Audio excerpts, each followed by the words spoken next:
तो total investment अगर देखा जाए जो आपने 18 माइनर में लगाई है कितनी होगी?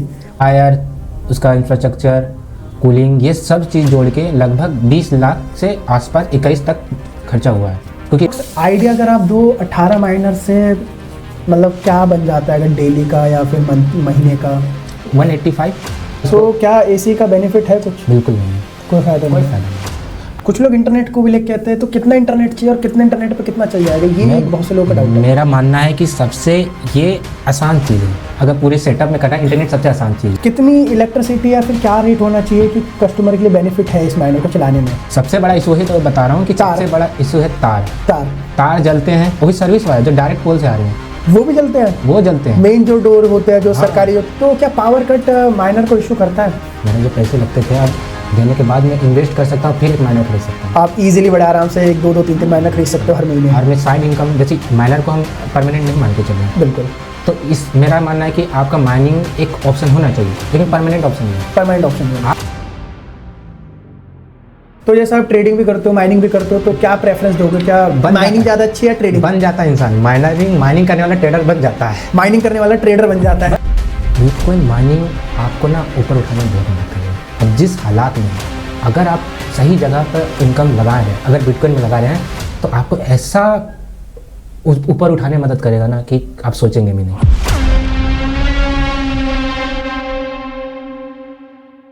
सो गाइज आज हमारे पास एक भैया जो ऑलरेडी 18 माइनर चला रहे हैं और काफ़ी लंबे टाइम से चला रहे हैं। तो भैया बताइए आप इस टाइम कितने माइनर चला रहे हो? पहले तो आपको बहुत बहुत धन्यवाद भैया, आप अपने पॉडकास्ट में मुझे बुलाया है। तो अभी मैं फ़िलहाल 18 माइनर चला रहा हूँ, सारे मिक्स में अभी। तो सारे मिक्स में आप 18 माइनर इस टाइम चला रहे हो। तो अगर ओवरऑल अगर आज के टाइम पे देखा जाए तो किस किस तरह का माइनर आप यूज़ कर रहे हो? सबसे पहले तो जब से शुरुआत में मुझे जिस समय पता चला उस समय S19 था, S19, उसके बाद 104 पे अपग्रेड किया और अभी 120 जो अभी चल रहा है। अगर माइनिंग की बात की जाए तो आपको माइनिंग करते करते कितना टाइम हो चुका है? लगभग 2 सालों का समय हो चुका है। और आपको एक बात बता दो कि फर्स्ट माइनर चलाते समय मुझे लगभग 3-4 महीने लगे समझने में। उसके बाद मैंने 5 लगाया, उसके बाद टोटल 8 किया, अब अभी जाके 18 कर। मतलब धीरे धीरे आपने बढ़ाया माइनर यहाँ पर। पहला माइनर और 5 माइनर के बीच में लगभग 4-5 महीनों का समय था। तो ये बिटकॉइन माइनिंग करके आप पैसे बना सकते हो, इसके बारे में कहाँ से पता चला आपको? दरअसल मतलब कहाँ से बिगिनिंग स्टार्ट कहाँ से हुई? दरअसल मेरे भाई ने बताया कि ग्राफिक कार्ड से माइनिंग कर सकते हैं, मोबाइल फ़ोन से भी कर सकते हैं। तो हमने कोशिश किया था, तो बोला कि भाई ये चीज़ ठीक है कर रहा है, लेकिन समय बहुत ज़्यादा ले रहा है। तो हमने सोचा क्या ऐसे मशीनें हैं। तो जब हमने मशीनों को सर्च करते करते आप ही का एक वीडियो आया, शायद आप पहले वीडियो बनाने के लिए इधर उधर जाते थे। तो उन्हें मैंने देखा कि आप एसिक माइनर के बारे में जाना। उससे पता चला कि आप ही ने शायद बताया था कि ग्राफिक कार्ड से कर सकते, कोई दिक्कत नहीं है, लेकिन अब जो है समय के साथ बड़े माइनर चाहिए। तब मैंने सोचा कि नहीं, बात सही है, जितना का इन्वेस्ट कर रहे हैं उससे कोई फ़ायदा है नहीं ग्राफिक कार्ड्स में, इससे बड़े एसिक माइनर, डेडिकेटेड माइनर ले लो। तो वहाँ से आपकी स्टार्टिंग हुई माइनर की। तो फिर आपने एक माइनर टेस्ट करा? हाँ, 90 TH का था। तो 2 साल पहले आपने S90 TH जी माइनर लगाया था। तो घर वालों को बताने समझाने में थोड़ी दिक्कत नहीं हुई, क्योंकि उनके लिए तो कतई नया कंसेप्ट है, एक डिजिटल करेंसी और कोई इलेक्ट्रॉनिक आइटम या हार्डवेयर लगाकर पैसे बनाना, तो मतलब काफ़ी समझ में नहीं आता होगा। किसी के लिए भी ये चीज़ समझा पाना बहुत ही ज़्यादा मुश्किल ही काम होगा। तो पहले ही जो माइनर मैंने खरीदा वो लगभग, मैं अगर एग्जांपल दूँ, हमारे ऑफिस में कई सारे लोग काम करते हैं, अपने घर भी बताते हैं, उनके पेरेंट्स पूछते हैं कि आप कहाँ काम करते हो, बताते हैं कि हम ऐसे कुछ हार्डवेयर सेल करते हैं जिनसे पैसे बनते हैं। तो वो लोग विश्वास नहीं मानते, भाई ऐसी कोई चीज़ थोड़ी ना आती है कि हार्डवेयर लगाओ पैसे बन जाएंगे। तो आपके पेरेंट्स के लिए भी तो काफ़ी मुश्किल रहा होगा ये चीज़ डाइजेस्ट करना। मैंने आपको इससे एक इंसिडेंट भी जोड़ देता हूँ। तो मैंने जब माइनर खरीदा वो भाई के हेल्प से ही खरीदा। जब माइनर मैंने खरीद लिया और जब फर्स्ट माइनर खरीदा, तो मेरा जो बिटकॉइन से जो पैसा जनरेट हो बहुत अच्छी तरीके से हुआ, इसमें नो डाउट। माइनिंग करके उसने पैसे दिए, नाइसाइस वॉलेट में आया जिसे पूल से करते हैं। उससे जो मैंने पैसे निकाले, बिटकॉइन को निकाला, उसको हम डाल दिया वजीरेक्स में मैंने। वो सबसे बड़ी मेरी गलती होगी, गलती नहीं हो सकते। वजीरेक्स में 2 महीने के बाद हैकिंग आ गया और उसका सारा पैसा चला गया। तो नाइसाइस के द्वारा पैसे पूरी तरीके से बिटकॉइन को जनरेट किया, नो डाउट। अब उसको बिटकॉइन बोलिए या अपना पैसा बोलिए, इनकम बोलिए, वो आप पे निर्भर है। बिटकॉइन आया, पूरे अच्छी तरीके से, लेकिन वजीर एक्स के कारण पैसे फंसे। तो इसमें भी घर वालों ने सवाल उठाया कि ये क्या हो गया, लेकिन ये कुछ ही समय का पल रहता है, समय के साथ सब बीत जाता है और नया चीज़ समझ में आ जाता है कि ये चीज़ भी हो सकता है, लेकिन ये काम कर रहा है। बट एक घर वालों ने बोला होगा कि देखो हम तुझे बोला था ये थोड़ा सेफ नहीं है, समझाना पड़ा, तभी 5 महीने तक पहुंच पाया। तो अगर देखा जाए आपको 2 साल हो चुके हैं, अगर एक अप्रोक्स आइडिया अगर आप दो 18 माइनर से मतलब क्या बन जाता है, अगर डेली का या फिर महीने का? देखिए बिल्कुल एक ऑनेस्ट रिव्यू जो आपको लगता है, जो एक्चुअली आपको मिल रहे हैं। देखिए मैं ना थोड़ा सा इसको नेगेटिव वे में बताता हूँ।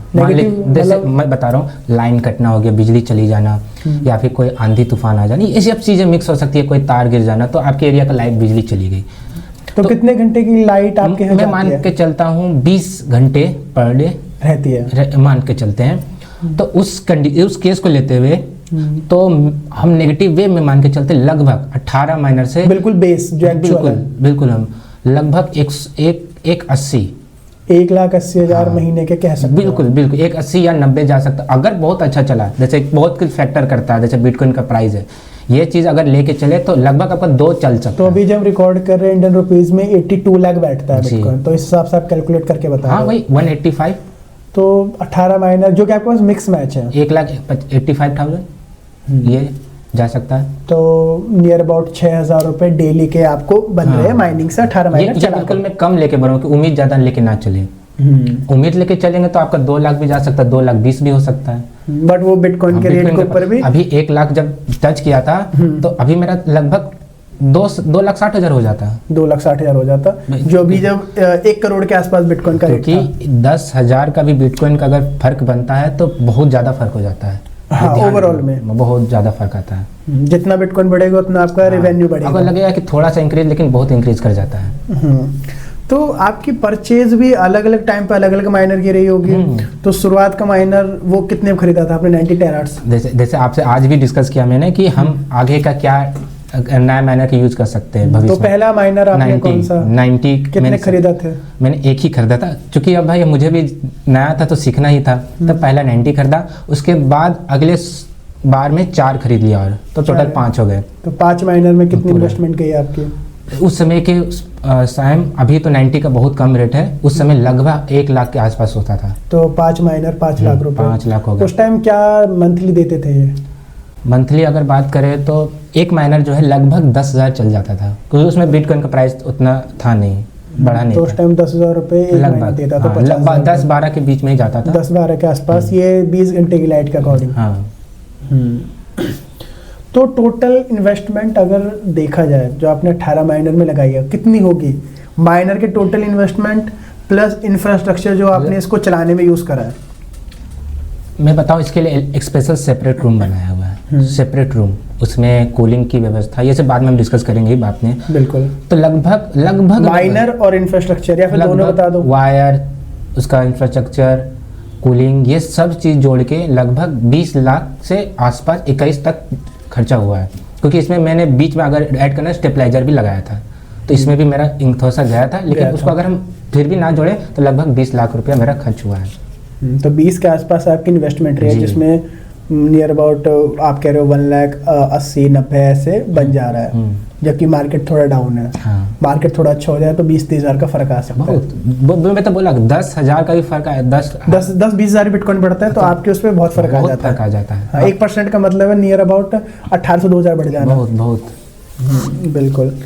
तो आप ये माइनर जो चलाते हो किस जगह पे चलाते हो? कोई अलग मतलब सेपरेट कोई कंपनी में स्पेशल कोई जगह ले रखी है, या फिर कोई भी मतलब घर में भी चला सकता है? आप किस तरह से चलाते हो? देखिए, जो पहला माइनर था, बहुत से लोग कहते हैं भैया 18 माइनर तो मतलब कोई इंडस्ट्री चाहिए इसके लिए अलग, यानी घर पे भी कोई भी सेटअप कर सकता है?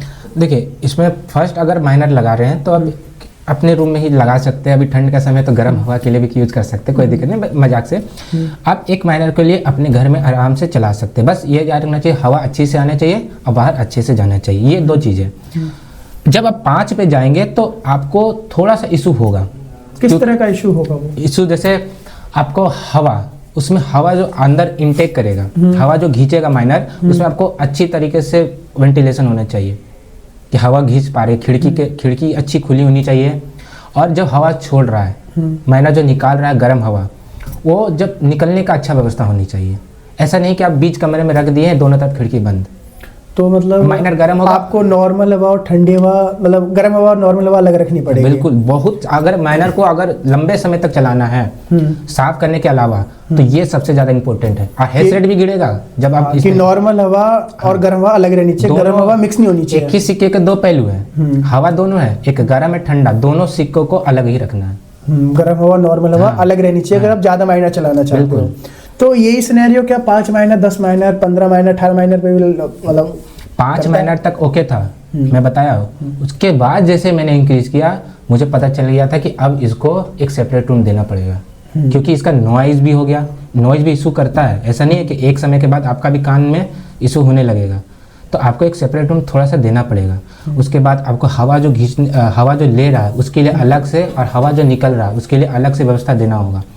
ये बहुत ज़रूरी है। या तो आप क्या कीजिए, बड़ा पंखे आते हैं, इंडस्ट्रियल फैन आते हैं, या 2 बड़े बड़े एग्जॉस्ट फैन लगा दीजिए। आजकल तो जो बड़े बड़े रेस्टोरेंट में खिड़कियों में देखेंगे, वो 2 पंखे लगा दीजिए।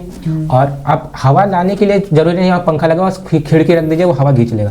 लेकिन छोड़ते समय आप कोशिश कीजिए एग्जॉस्ट फैन लगा दे, क्योंकि गर्म हवा को अच्छी तरीके से ले जाए। जो डर बना रहा है कि एक हवा भी इधर से उधर हो, क्योंकि गर्म हवा जाएगा रूम में फैल जाएगा, ये इशू नहीं बनाना है। समझ गया। अच्छा, जब कूलिंग की बात कर ही रहे हैं, तो बहुत से लोग पूछते हैं क्या माइनर चलाने के लिए एसी चाहिए, तो आपका क्या कहना है इसको लेकर? मैंने गलती की, मैंने लगाया, एसी लगाया। अच्छा, लगाया था आपने? लगाया, चला भी, और उसको मुझे पता था कोई काम नहीं हो रहा है, लेकिन अब यूज करना है भाई, कर लो। तो चल रहा है उसको। तो क्या एसी का बेनिफिट है कुछ? बिल्कुल नहीं है, कोई फायदा नहीं है। हाँ, अगर एसी थोड़ा सा नज़दीक है, जैसे ये एसी है नज़दीक है, तो थोड़ा सा ठंडी हवा का असर होता है। नहीं तो अब इतने बड़े रूम में आप माइनर उधर रखें, एसी का क्या फर्क पड़ेगा? तो 5 माइनर वो इंसानों के लिए बनाया गया है, ये दानव है। माइनर है, हवा बहुत तेजी के साथ सांस लेते हैं, उसको कहाँ से एसी कर पाएगा? जिन लोगों को नहीं पता बता दो, एक माइनर का जो हवा का जो फ्लो रहता है ना, एसी उसके सामने सिर्फ आधा है, और 5 माइनर चल रहे तो सोच एक माइनर भी काम नहीं करेगा। एक माइनर भी काम नहीं करेगा, बिल्कुल। ये चीज़ है, इसे तो इमर्शन माइनिंग बनाया गया है। हाँ। करने। अच्छा, इमर्शन माइनिंग की भी किट आती है 90 टेराहर्ट्ज़ को 120 को, इनको कन्वर्ट करने के लिए, उसका क्या कहना है? देखिए, आपका मन तो आया होगा लगाने के लिए? मैंने बहुत रिसर्च किया, ऐसा नहीं है। मैं यूट्यूब पे गया, ऑनलाइन सर्च मारा, बिटकॉइन के वेबसाइट में गया इमर्शन के लिए। हाँ, तो मुझे एक चीज़ देख के समझ में आ गया, नहीं जाना इसमें जाना ही नहीं है। मतलब क्यों रुकी, मतलब किस वजह से? देखिए, एक तो आपका जो इन्वेस्टमेंट हो रहा है, माइनिंग तो माइनर को भुला जाइए, जो इन्वेस्टमेंट हो रहा है वो बहुत ज़्यादा है। 6 माइनर के लिए 5 लाख लगाना पड़ेगा, ठीक है। फिर उसमें इमर्शन कूलिंग होगा, फिर उसका जो रेडिएटर अलग से लगाओ, ये सारा कॉस्ट है। फिर उसमें 3 फेज ही चाहिए, 3 फेज के बिना काम नहीं होगा। फिर 1 फेज का भी आता है, कोई यूज करके फ़ायदा है नहीं। तो जैसे 5 लाख का माइनर अगर आपने लिए, और उसमें मुश्किल से 6 ही चलेंगे, तो कितने इन्वेस्टमेंट है 6 माइनर को इमर्शन पे चलाने के लिए? आप 5 लाख रुपया माइनिंग पूरा, इमर्शन माइनिंग का सेटअप, और अलग से आपको फिर माइनर खरीदना होगा ना। फिर तो मतलब जितने के माइनर आएंगे इतने ही पैसे और लगेंगे इमर्शन को। हाँ, तो दुगना का पैसा लगाना होगा। तो इसीलिए बेनिफिट नहीं है, क्योंकि आपकी ROI और लेट हो जाएगी। हाँ, और फिर आपको फिर देखभाल करना अलग से। आपको माइनिंग मशीन में क्या है, 2 महीने हुए भाई, इसको धूल मिट्टी साफ कर दो, फिर लगा दो, काम खत्म। इमर्शन माइनिंग कूलिंग अच्छी रहती है, और थोड़ा सा ये हवा जो गंदगी नहीं जाती है, लेकिन उसका रख रखाव है, व्यवस्था में ज़्यादा प्लस इन्वेस्टमेंट। हाँ, खुला एक मशीन है, खुला नहीं, बस जो मशीन खराब हुआ उसको निकाल के ठीक कर दो, आसानी होती है सब चीज़ में। अब उसमें क्या है कि आपको पूरा ध्यान देना पड़ेगा एक एक चीज़। कुछ लोग इंटरनेट को भी लेके कहते हैं, तो कितना इंटरनेट चाहिए और कितना इंटरनेट पे कितना चल जाएगा, ये बहुत से लोगों का डाउट है। मेरा मानना है कि सबसे ये आसान चीज़ है, अगर पूरे सेटअप में करना है, इंटरनेट सबसे आसान चीज़ है। सबसे आसान चीज़ है इंटरनेट लगाना। अगर आपके पास 4 माइनर है, तो आप जो जियो फाइबर का आता हुआ है उस पर 4 तार निकालिए, डाल दीजिए, ख़त्म करनी। अगर आपके पास 4-5 बहुत ज़्यादा माइनर है, तो एक आता है एक्सटेंशन, उसको लगाइए, उसमें से 6 और रहते हैं, और निकाल के लगाइए।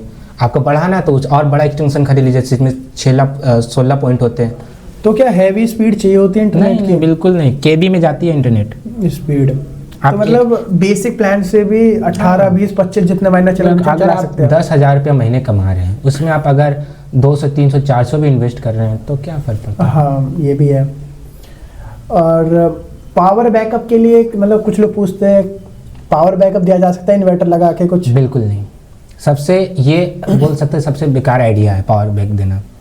कोई फायदा है नहीं। आप ये सोच रहे केरोसिन मतलब माइनर के लिए इन्वर्टर लगा के कोई बेनिफिट है नहीं। कोई आप मैंने खुद सोचा कि क्यों ना अगर 2 घंटे लाइन कटते हैं, क्यों ना इसमें हम 10-15 लाख का एक कोई बड़ा सा कुछ लगा दिया जाए, बैटरी टाइप या जनरेटर। तो भाई बिजली का जो कॉस्ट है ना, तो चैट जीपीटी है उसमें सर्च कीजिएगा पता चल जाएगा कितना कॉस्ट हो रहा है। भला वो चैट जीपीटी बोल देगा भाई इसमें कोई फायदा ही नहीं है। मतलब जैसे अगर आप बिजली खरीदते हो तो वो जिस रेट पे पड़ती हो, और अगर जनरेटर या फिर बैटरी के थ्रू जो पर यूनिट वो कई गुना ज्यादा है, तो बेनिफिट इस वजह से नहीं है। इससे बढ़िया कि भाई जब आपके पास उतनी बिजली है ही नहीं, अगर बिजली नहीं है तो भाई इस इंडस्ट्री में आओ ही ना। नहीं है तो सिंपल से भाई नहीं आओ। बिजली है तो इंडस्ट्री में आओ। ये अलग से बैकअप प्लान रखने का कोई फायदा है नहीं, आपका ही लॉस्ट होगा। तो जब भी आप जैसे कोई माइनर आपने लिया तो कितने टाइम बाद आप स्टार्ट कर देते हो माइनर को? कोई अलग से मतलब तैयारी करनी पड़ती है माइनर के लिए?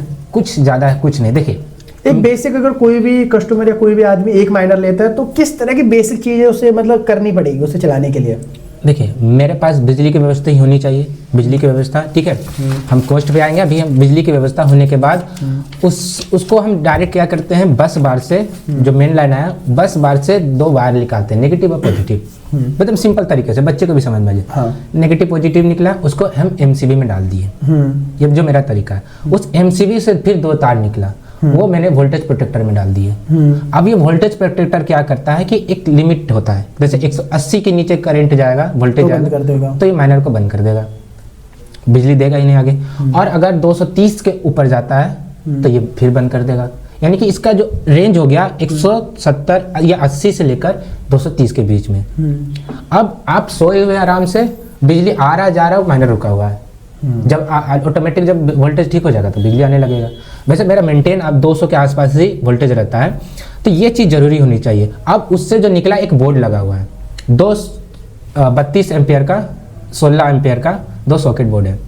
डायरेक्ट 2 तार निकला, लगा दिया, बस काम खत्म। अब जब जरूरत पड़ा उसको निकाल दो, फिर लगा दो। बिल्कुल कोई मेरा ऐसा नहीं है अगर मैं माइनर हटा दूँ वहाँ से तो दूसरा माइनर भी लगा सकता हूँ, ऐसा व्यवस्था है। क्योंकि मैंने ऐसा सिस्टम बनाया हुआ है कि हर माइनर का अपना एक सिस्टम हो, किसी का नहीं, दूसरे के भरोसे में दूसरा माइनर चल रहा है, ये खराब हुआ तो ये भी बंद हो गया। बिल्कुल नहीं, सबका सेपरेट।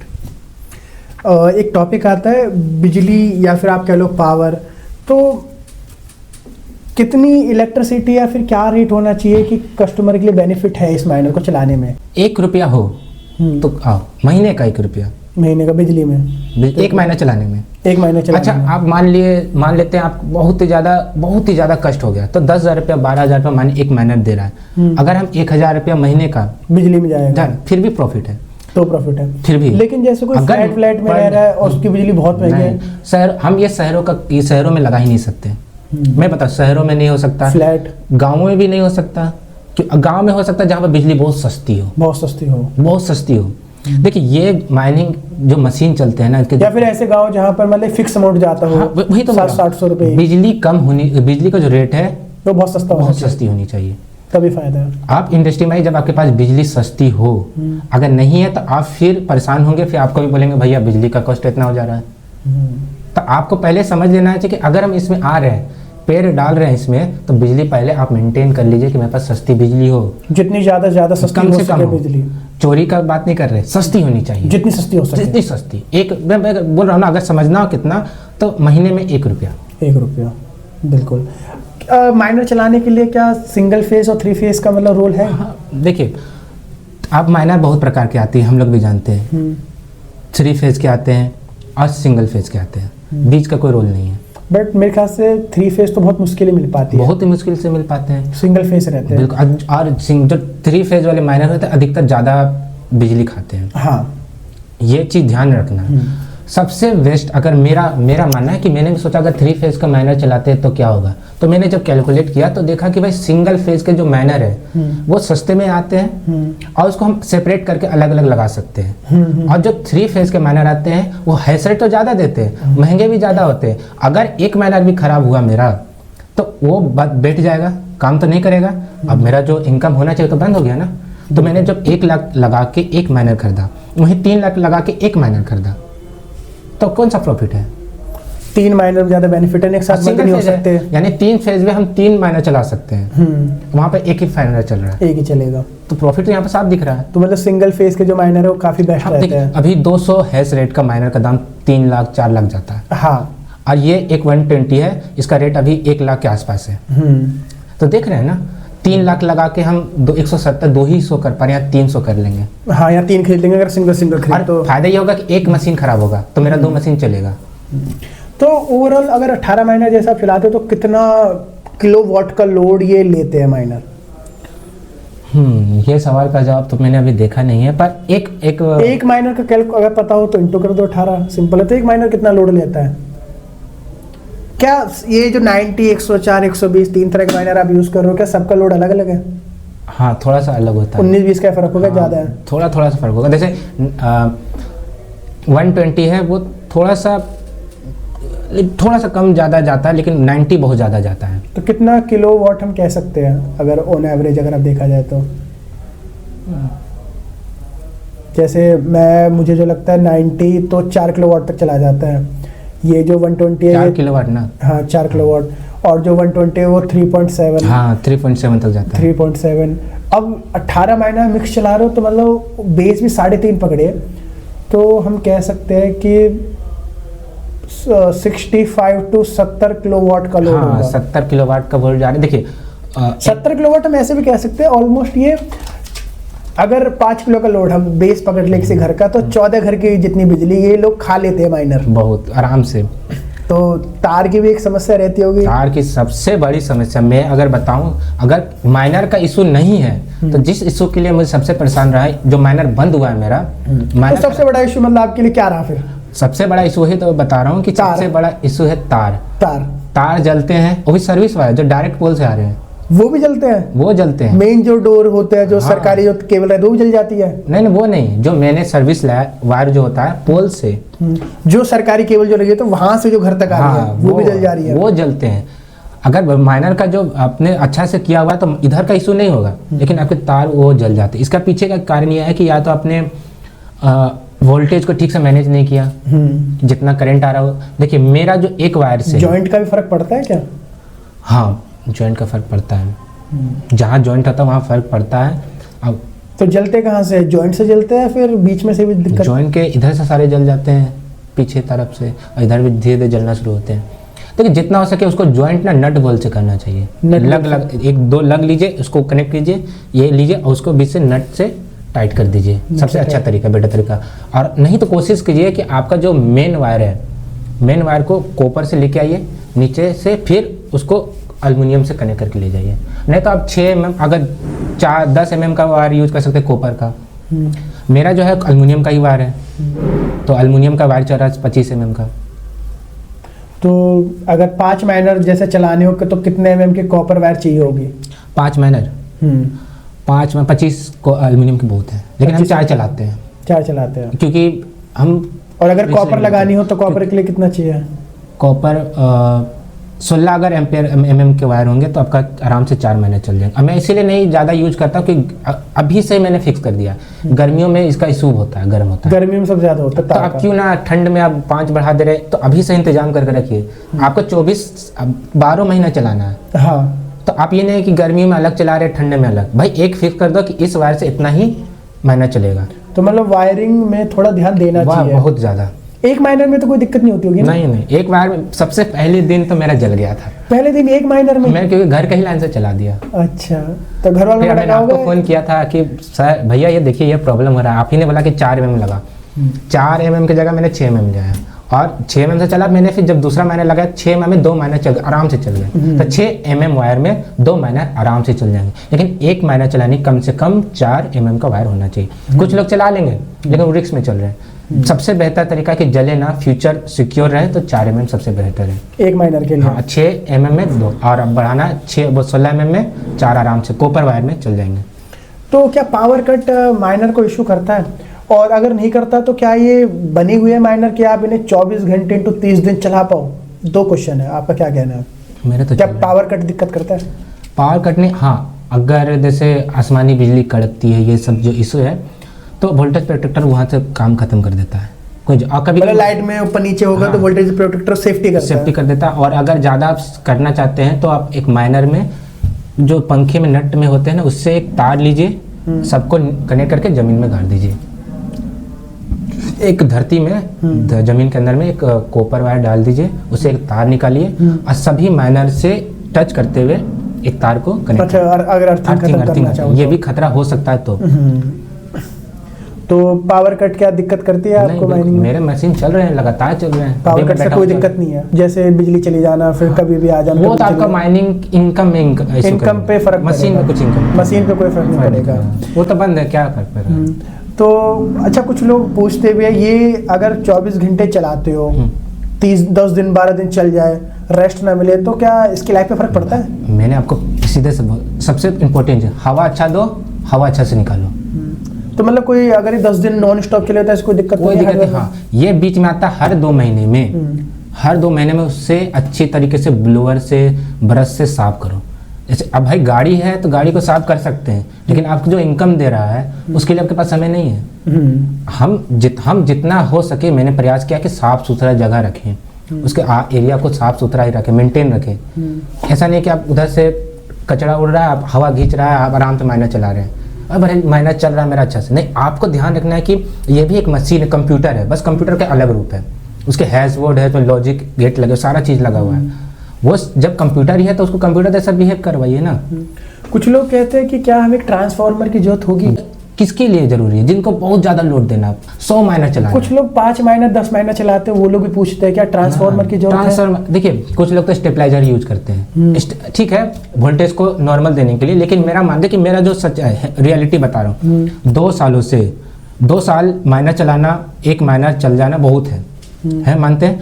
तो वो 2 माइनर जो माइनर चल रहे हैं उसी वोल्टेज पे 180 तक जाता है, कभी 210 तक जाता है, उसी से लगातार मेंटेन चल क्यों रहे हैं? क्योंकि मैं लगातार इसको अच्छी हवा देता हूँ, अच्छी तरीके से हवा निकालता हूँ, दोनों को मिक्स नहीं होने देता, और माइनर का हमेशा से साफ करता हूँ। आपने एक बार मना किया था कि लिक्विड जो अल्कोहल आता है उससे नहीं साफ करना, सिर्फ ब्रश से करने, तो मैंने उसे छोड़ दिया। तो उस टाइम माइनर कनेक्ट होते हैं माइनिंग पूल से, तो उस टाइम आप कौन सा पूल यूज कर रहे हो? नाइस है, अभी भी वही सबसे इजी है, आराम से पता चल जाता है क्या हो रहा नहीं हो रहा है, इससे भी बेहतर आते हैं। उसमें इंडिविजुअल भी तो माइनर पता चल जाता है सब कुछ, बट इजी रहता होगा कि अगर आपको एक माइनर चेक करना हो कि कितना बन रहा है रिटर्न, तो सब कुछ दिख जाता होगा आपको इंडिविजुअल माइनर का। मैं बोल रहा हूँ अगर कोई बिगिनर लेवल में है, सबसे आराम से यूज कर सकता है। नाइसेस प्रोसेस क्या है इसका विड्रॉल का? वीडियो का बहुत ही आसान, पहले तो आपने माइनर को कनेक्ट कर लिया, ये भी आराम से वीडियो मिल जाएंगे, 1000 वीडियो यूट्यूब पे बहुत सारे वीडियो है, कैसे कनेक्ट करते हैं वो कर लेना, वो हमारा है नहीं अभी। उसके बाद जब आपका जनरेट होगा उसमें साफ दिखा देगा। उसके बाद आप जब विड्रॉल पे जाएंगे, एक लिमिट था शायद कितना होना चाहिए तभी निकलेगा, वो अपना कुछ चार्ज काटेगा, नाइसेस अपना कुछ चार्ज, अपनी फीस 700 रुपये। हाँ, वो डिपेंड करता है कि कौन सा बिटकॉइन का प्राइस है, उसके बाद कौन सा वॉलेट में आपको डालना है। हाँ। वो आप अपना CoinDCX से बाइनेंस तो किसी भी प्लेटफॉर्म पे ले सकते हो, जैसे बाइनेंस में भी किसी अगर, हाँ, लेकिन उसमें आप अभी जो है नया जब इसका शिफ्ट हुआ, शायद पता नहीं कंपनी कहीं शिफ्ट हुई, उसने एक नया कैटेगरी बना दिया। हाँ। इस यहाँ पर जो ऑप्शन है उसी वॉलेट में ही जा सकता है। तो बहुत सारे कंपनी नहीं थी, जैसे CoinDCX थी तो हो गया।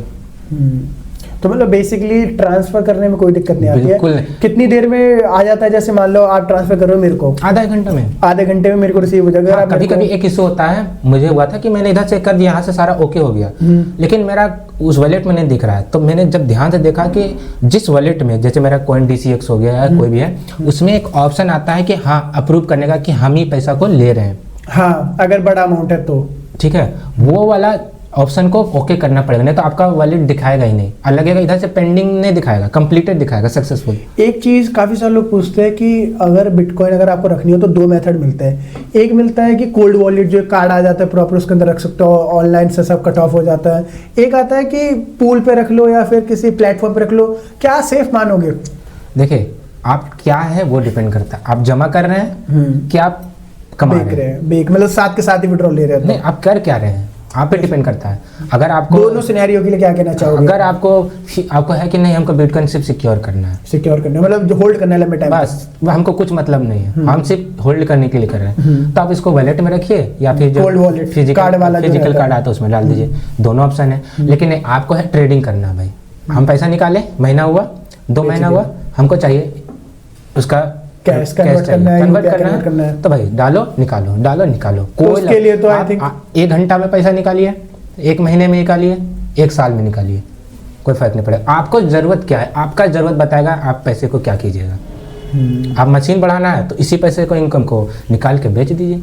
कोई टूल आप बताना चाहोगे माइनर के अलावा जो आपको बेस्ट लगा हो, यार इसने थोड़ी मतलब कुछ प्रॉब्लम सॉल्व करी है माइनिंग के फील्ड में, तो आप कोई टूल? जैसे कभी कभी क्या होता है ना, जब उसका अपडेट जो होता है फिल्मवेयर थोड़ा सा इशू हो जाता है, तो कभी कभी लगे अरे माइनिंग नहीं कर रहा है, तो आप एक टूल किट आता है, क्या नाम बताया आपने, मुझे याद दिला सकते थोड़ा? वेनिस हो गया। वो क्या होता है कि आपका छोटे मोटे एरर को बाईपास कर पूरे तो देखिए बाईपास कर देगा। आपका 2 हैशबोर्ड काम भी नहीं कर रहे हैं तो 1 हैशबोर्ड में चला देगा, बिल्कुल। एक पंखा नहीं चल रहा फिर भी चला देगा। आप पूरी तरीके से उसका जो आत्मा होता है ना, शरीर को कंट्रोल कर सकते हैं भाई। वेनिस के अंदर इतना ताकतवर और बन जाओ, जिसका ओवरक्लॉकिंग कर सकते हैं या कम एक हैशबोर्ड में चला सकते हैं, कुछ भी, और आप पूरी तरीके से एक चिप का जांच कर सकते हैं उसमें, वेनिस के अंदर। हाँ, वेनिस के अंदर में। और ये मेरा सबसे ज्यादा आसान हो गया। जैसे पहले क्या होता था, नाइसेस से खोल के देखना पड़ता था या फिर अलग से उसका IP में जाके। इसमें क्या हो गया, डायरेक्ट ऑप्शन आ जाता है, स्कैन करता है, इतने सारे माइनर चल रहे हैं, उसका हर पावर सब कुछ बता देता है आराम से। 18 माइनर को मेंटेनेंस में कितना खर्चा आ जाता होगा महीने का? अच्छा, इससे पहले आप मुझे बताइए कितना टाइम आप दिन में देते हो एक 18 माइनर को चलाने के लिए एक दिन में? बस सुबह उठ के देखना पड़ता है, बस एक चक्कर लगाया, फिर अगर ज़्यादा गंदगी हो गई है तो झाड़ू लगवा दिया, पोछा लगवा दिया कमरे के अंदर। ये बहुत जरूरी है। देखिए मैं छोटा छोटा चीज़ में ध्यान देता हूँ। अगर उसके पंखे में देखता हूँ कहीं क्या होता है, कभी कभी तितली फंस गई, कागज आके फंस गया, भाई छोटा है तो क्यों नहीं, इशू बन सकता है, वो चीज़ देखना हो गया। अभी मैंने कैमरा लगाया हुआ है, जो पूरा पावर सप्लाई का जो है कैमरे से दिख जाता है, तार के MCB के पूरा वो बोर्ड का, पैनल बोर्ड का, वो सारा चीज़ डिटेल। और एक माइनर जो चल रहा है उसका भी कैमरा नहीं है, लेकिन मैंने सोचा है कि उसमें भी लगा दो ताकि माइनर में भी ध्यान हो जाए। ये 2 चीज़ें ताकि मैं मॉनिटर कर सकूँ यहाँ से बैठ के भी या घर में बैठ के भी। उसके बाद साफ सफाई जितना हो सके अच्छा रखिए। देखिए अगर वो भी एक इनकम सोर्स है, उसका नहीं है कि आप उसको जंगल में जाके लगा देंगे अब वो चल रहा है, वो भी इनकम सोर्स है, तो हमें मेंटेन करना चाहिए।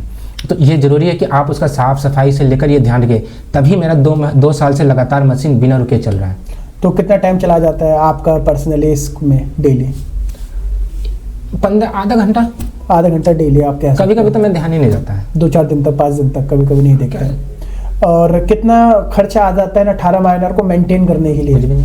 जो लगाया बस, अलग से कोई खर्चा नहीं। अभी बताइए, मैं जाके जैसे गाड़ी में होता है ना, सर्विस करानी पड़ती है। हाँ, तो जैसे मैंने कुछ लड़के को ट्रेनिंग दिया है, ऐसा नहीं है, कुछ फ्रेंड्स थे तो उन्हें ट्रेनिंग दिया कि पहली बार मैंने खुद मिल के साफ किया था मशीन। उसके बाद मैंने बोला भाई पर माइनर पे कुछ 10-100 ले लो और हम रहे ना रहे साफ करके लगा दो, वो ट्रेन हो गया लड़का। तो महीने का अगर छोटे मोटे एक्सपेंस भी देखा जाए तो क्या बैठ जाता होगा 18? जैसे कुछ चीजें जैसे जली है, जैसे मेरा MCB जल गया, तार ढीला था, मजबूत नहीं था, तो MCB थोड़ी से जल गई, तो एक्सपेंसिव वहाँ बैठ जाता है। तो कितना खर्चा मान सकते हैं?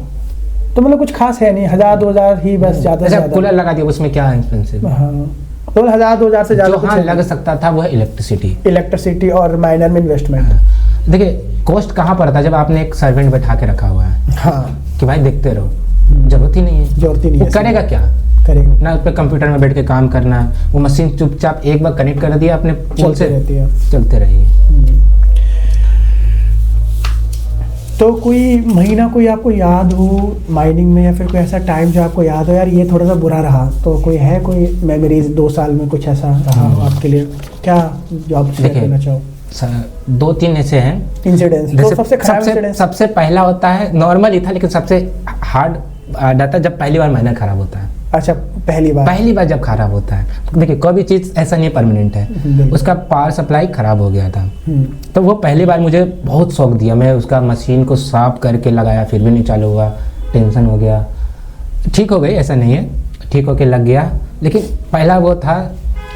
फिर वही बताया कि जैसे तार जल गया था, सर्विस वायर, माइनर का इधर उधर कुछ नहीं हुआ, एमसीबी से पहले कुछ नहीं जला, जो मेन खंबे से आपके घर तक आते हैं वो केबल जल गया तो प्रॉब्लम हो जाता है थोड़ा सा। वो तो लोग भी देखे होंगे, कह रहे होंगे ऐसा क्या लोड चला रहे हो तुम। उससे क्या लेना भाई, मेरा अपना काम है, किसी को नहीं। हाँ मुझे इशू था कि भाई तार तो जल गया ना, अब उसको ठीक कराना है, अब वो रिपेयर वाला जो आ रहा है वो धीरे से आ रहा है, कब आ रहा है फ़ोन कर रहा है, ये बड़ा इशू होता है। फ़ोन करें, हाँ भैया आ रहे कब आ रहा है पता नहीं, ये इशू होता है। तो ये बस ये सबसे बड़ा था, थोड़े 2-3 दिन मशीन माइनर जब आपने स्टार्टिंग में लिया, क्योंकि एक वायर जल गया तो 4 मशीन बंद हो गए, क्योंकि मेनी वायर जल गया, मेनी वायर। हाँ। तो ये इनकम रुक गई। वो मशीन जलने के पीछे क्या था ना, मेरा ही गलती था, मैंने रिपेयर साफ करने के दौरान ना 2 फेज को टच कर दिया। एक फेज तो वैसा का वैसा रहा, एक फेज का पूरा तार जल गया, उसको फिर जॉइंट करके 2 तार जहाँ से जला वहाँ से काट के लगा, तब जॉइंट हो गया। अब कॉपर है, कॉपर तो है नहीं, एल्युमिनियम वायर है, तो इशू हो गया।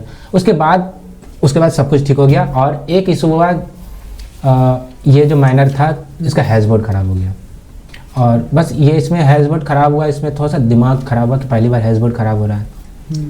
तो पहली बार जब भी कोई माइनर खराब होता है तो क्या सच में दिमाग खराब होता है?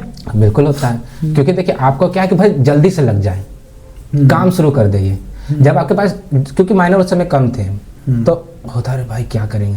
अब 18 महीने चला रहे हैं, 17 चल रहे हैं, तो उतना नहीं लगता। आप खुद सोच के देखिए। हाँ, एक माइनर खराब हो भी जाए तो अगर मान लो कुछ कॉस्टिंग आ भी रही है तो आदमी उसी में सेव दे देगा। हाँ। और शुरुआत में अगर एक माइनर चला रहा है वो खराब हो जाए, साथ में आपका जो इन्वेस्ट कर रहे हैं, हाँ। ऐसा नहीं है कि पूरा पैसा खुद लगा दे रहे हैं। हाँ। अगर फैमिली इन्वॉल्व होती है तो फैमिली हेल्प कर देती है। फैमिली हेल्प करती है, प्लस फैमिली का सुनना भी पड़ता है कि क्या कर रहे हो, नहीं कर रहे हो, ये देखा खराब हो गया, वो देखो खराब। क्योंकि फैमिली को क्या है, नहीं ना, अब समोसा का चाट दुकान है, उसको पता है कि आज समोसा सड़ गया तो कल ठीक होगा, बन जाएगा ना, बन जाएगा। ये माइनर मशीन है। अब ये जेनजी टाइप का हो गया कि ये जेनजी चला रहा है, ये देख रहा है, क्योंकि फैमिली को दे दो संभालने तो नहीं समझ आया, हमको नहीं समझ में आ रहा है, तुम ही चलाओ। तो हम ही चला रहे, तो अब कुछ भी खराब होगा, अब क्या कर दिया, अब नहीं चलेगा, अब देखो ये इशू हो गया। वो चीज़ मैनेज करना आप पे निर्भर करता है, आप कितना साथी दिमाग से सोचते हैं, कितना साफ सोचते हैं और कैसे मैनेज करते हैं। इसे तो 18 महीने हो गए, अब एक भी खराब होगा फैमिली को कोई दिक्कत। मैंने फैमिली को बोल दिया कि भाई 20,000 रुपया पर मंथ इसका एक्स्ट्रा निकाल के रखो। 20,000 रुपया ये रखना है, जो फंड होगा, ये जो पैसे होंगे, ये आपका रिपेयरिंग कॉस्ट होगा। अब वो 20,000 रुपया पर महीने रहते हैं, कभी ना कभी बाई चांस खराब हो तो रिपेयर हो गया, हमको पता है कि खराब होगा, बट ये कैलकुलेशन लेके चलते हैं। हाँ, ये हम एक्स्ट्रा पैसा निकाल के रखते हैं। 18 माइनर में आप जैसे बता रहे हो कि 20 लाख की आपकी इन्वेस्टमेंट है, अभी तक आपने कितना उसमें से निकाल लिया होगा? अभी तो ये 7 महीना जो है नया, अभी कुछ टाइम में ही आपने ऐड करे। अच्छा, 7 को अगर हटा दिया जाए तो आपकी इन्वेस्टमेंट होगी नियर अबाउट 13-14 लाख। तो 13-14 लाख में से आपने कितना निकाल लिया? लगभग अगर प्रॉफिट भी जोड़ के बोले लगभग 10-11-12 हो गए होंगे। 10-11-12 लाख रुपए, मतलब 13-14 लाख रुपए लगा के आपने 10-11 लाख निकाल लिया। मेरे मशीन जरा सा भी नहीं रुके, कुछ इशू हुए, अगर हम 2-3 महीना को मान लेते मशीन नहीं भी चला। शुरुआत के तो 7-8 महीना तो फ्री हो गए होंगे जहाँ तक देखा जाए तो, क्योंकि आपने धीरे धीरे करके ऐड ऑन करे है ना। इसलिए तो 18 हुए ना। ऐसा नहीं है कि बिजली मुझे आसानी के साथ मिल रहा है, फ्री में क्या हम तार लगा के यूज कर रहे हैं, ऐसा भी नहीं है। बिल्कुल, बिजली का भी हम करना पड़ता है व्यवस्था। बट एक ये कैलकुलेशन भी तो हो सकता है, जैसे आप कह रहे हो 10-11 लाख आपने कमा लिए, आपके पास जो एसेट है उसकी भी कीमत होगी। बिल्कुल। तो कहीं ना कहीं बस आपको कुछ ही लाख रुपए और कमाने हैं तो आप कह सकते हो कि मैं ब्रेक इवन पे आ जाऊंगा। 18 का अगर कैलकुलेट करता हूँ, 6-7 लाख कमा लेते हो, सोचे ना कि डबल हो रहा है। बिल्कुल, मेरे जो पैसे लगते थे अब देने के बाद मैं इन्वेस्ट कर सकता हूँ, फिर एक महीना खरीद सकता हूँ। आप इजीली बड़े आराम से 1-2, 3 महीना खरीद सकते हो हर महीने। और मैं साइड इनकम, जैसे माइनर को हम परमानेंट नहीं मान के चल रहे हैं। बिल्कुल।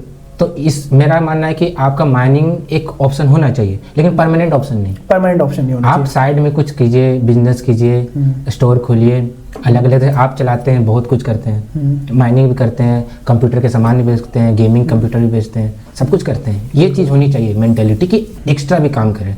परमानेंट इसमें जाके फिर बाद में आप बोले कि भाई हम माइनिंग में चले गए, अब मेरा ये इशू हो गया। मतलब माइनिंग को परमानेंट बिजनेस नहीं बना सकते, इसके ऊपर पूरा डिपेंड नहीं हो सकते कि भाई मेरी दाल रोटी इसी से चलने वाली है। लेकिन अच्छा कार्य भी है, अच्छा बिजनेस भी है, अच्छा बिजनेस भी है, अच्छी तरीके से करें।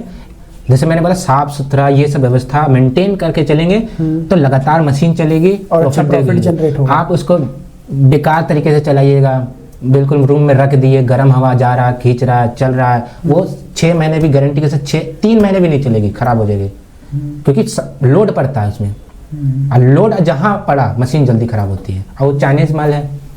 एक कॉमन प्रॉब्लम जो आपको लगती है सबको आती है, कोई कॉमन प्रॉब्लम कि हर किसी को ही आएगी? सबसे ज़्यादा जो सबको ही आएगी प्रॉब्लम? सबसे ज़्यादा प्रॉब्लम आएगी एयर वाली, जो सबको ही आएगी। कूलिंग, मशीन टिका हुआ है कूलिंग में कूलिंग और इलेक्ट्रिसिटी पे, वायरिंग ठीक है, कूलिंग ठीक है, कोई इशू नहीं। बस ये 2 दिक्कत जो है सबको। सोचे ये इनकम हो जाने के बाद कोई भी आदमी सिखा देगा, पैसा निकाल लो डाल लो, बिल्कुल कोई इशू नहीं है। अगर ये व्यवस्था जिससे मेंटेन करके चलना है, अगर वो व्यवस्था ठीक है, कभी भी इशू नहीं आएगी। 2 तरह के, आप हवा अच्छा से दे रहे हैं, हवा अच्छे से निकल रहे हैं, दोनों हवा मिक्स नहीं हो रहा, हवा वेंटिलेशन के माध्यम से पूरी तरीके से हवा चल गया। कोई जितने भी यूट्यूब या फिर जितने भी चैनल है, सब में देखिएगा एक चीज़ कॉमन है, उसका वेंटिलेशन अच्छा है और उसने अच्छे तरीके वायरिंग अच्छी तरीके से करके। तो अगर इन 2 चीज़ को मेंटेन कर लिया जाए तो फिर दिक्कत आएगी। एक महीने में कम से कम 4 mm का वायर यूज होना ही चाहिए। बाकी आप अपना सहूलियत के अनुसार वायरिंग 6 mm चलाइए, या सबको सिंगल आराम से 4-4 mm दीजिए, उससे फर्क नहीं पड़ता। तो खराब सबसे ज़्यादा आपने क्या देखा, क्या खराब होता है? हैशबोर्ड खराब होता है, पावर सप्लाई सबसे ज़्यादा खराब होती है? देखिए मेरे साथ ना पंखे का इशू आया है, पंखा कभी खराब नहीं हुआ, पावर सप्लाई एक बार खराब हुआ है, और लगभग एक मशीन का इशू ज़्यादा आया था 120 में, और एक 104 में। 2 साल से 90 चला रहा हूँ, एक भी हैशबोर्ड नहीं खराब हुआ। 90 टेराहर्ट्ज़ में नहीं, एक जरा। सबसे ज़्यादा किस मॉडल ने आपको दुखी करा, जो आपने कहा यार इसने थोड़ा सा चोट करी है मेरे को? एक 120 था ना, थोड़ा सा दर्द दिया और दिल में कि अरे भाई ये नया मॉडल ये कैसे कर सकता है, लेकिन सब नहीं खराब हुआ। अब वो हो सकता है कि मशीन में इशू हो, लेकिन बाकी सब में ओके है। बट एक 120 ने आपको एक के खराब होने से हम सबको दोष नहीं देते थे। आप ही ने से बोला कि भाई मशीन है, तो थोड़ा सा दर्द रहता है कि भाई 1 लाख लगा है या कुछ पैसे लगे हैं, थोड़ा सा तो चल जा भाई। तो वो दर्द होता है, बाकी ओके। देखिए मैं चला रहा हूँ, चल रहा है। 120 एक ही नहीं है मेरे पास, और भी वो तो चले ना अच्छा से। तो क्या फैन चेंज होते हैं फ्रीक्वेंटली आपके, मतलब कोई फैन पंखे खराब हुए?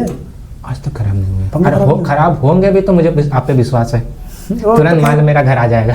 वो तो खैर ज़्यादा महंगा आइटम नहीं है, 1500 का होता है। देखिए मुझे आप पे भरोसा है, मेरा आज तक जितना सामान हुआ, कॉल भैया जाता है, प्रॉब्लम बताते हैं, सॉल्यूशन आ जाता है मेरे घर तक। मैं सामान भेज देता हूँ, आप बना के हमको भेज देते हैं, खत्म कहानी, दिल्ली भी आने की जरूरत नहीं। तो क्या कॉस्टिंग मान सकते हैं, जैसे K Pro 120 अगर कोई हैशबोर्ड खराब हो जाए तो क्या कॉस्टिंग आपने पे करी है लास्ट टाइम में?